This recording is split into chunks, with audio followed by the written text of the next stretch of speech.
family, on behalf of my families, I'd like to greet each and every one of you a wonderful evening.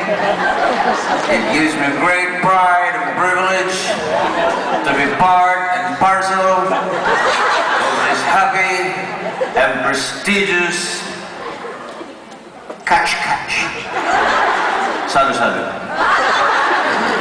Ako po ay naririto upang tumulong na ipatupad ang pangalawang wish ni Sarah. Yan po ang freedom. Alam niyo naman po, matagal-tagal din po akong nagdusa at nagtiis.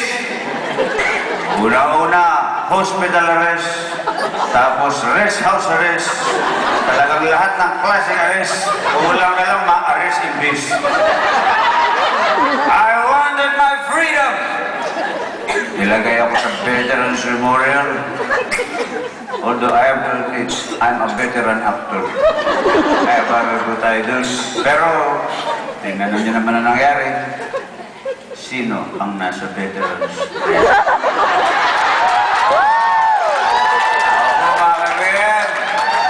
Ay nagpapasalamat sa inyong pagmamahal at pagsusuporta at hinintay niyo po ako ay magkaroon naman ng pagkakataong maglingkod. Salamat sa inyong lahat. As a matter in fact,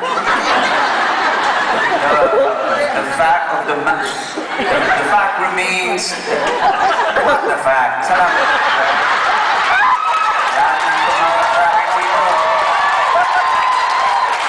Mga nag-sponsor ng proyektong ito.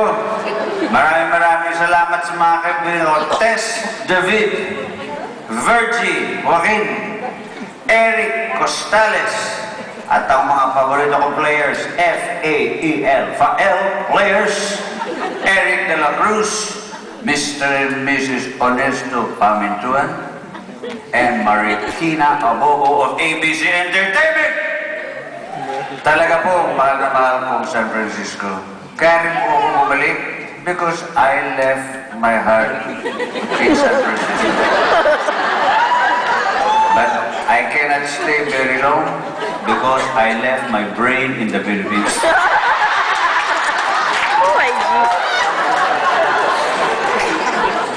Pero kailangan ko bumalik dahil marami po akong responsibilidad.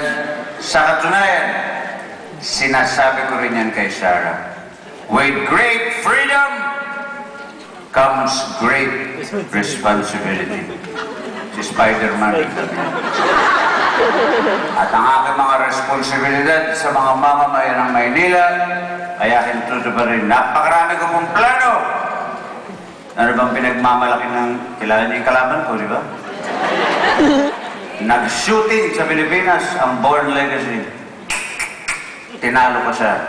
Hindi pa ako naka-uumpisa ng trabaho, tumating na si Vin Diesel.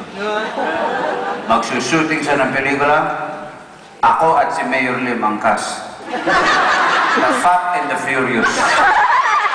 Ayaw pa. Parang nagalit pa rin sa Mayor Lim sa akin. Ngunit alam niyo, kailangan po natin talagang itulak ang turismo dahil masyado silang masakit magsalita tungkol sa Pilipinas. Sino ba yung si Dan Brown na ngayon? Yeah. Sinabi, nabasa ko sa periodiko na sinasabi mo ng Pilipinas ay gates to hell. Ha! Marami nagulat sa reaction ko yan. Actually, mas marami nagulat na nagbabasa ako ng diaryo.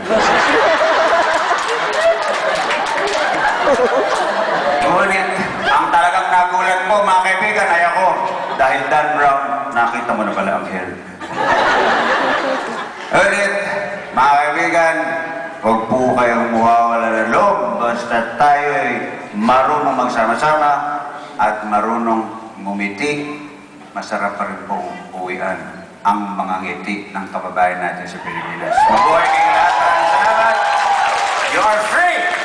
I am also free. I have freedom of speech. Kayo, you have freedom of applause sa nag-iisang sweetheart ng Pilipinas. Sarah!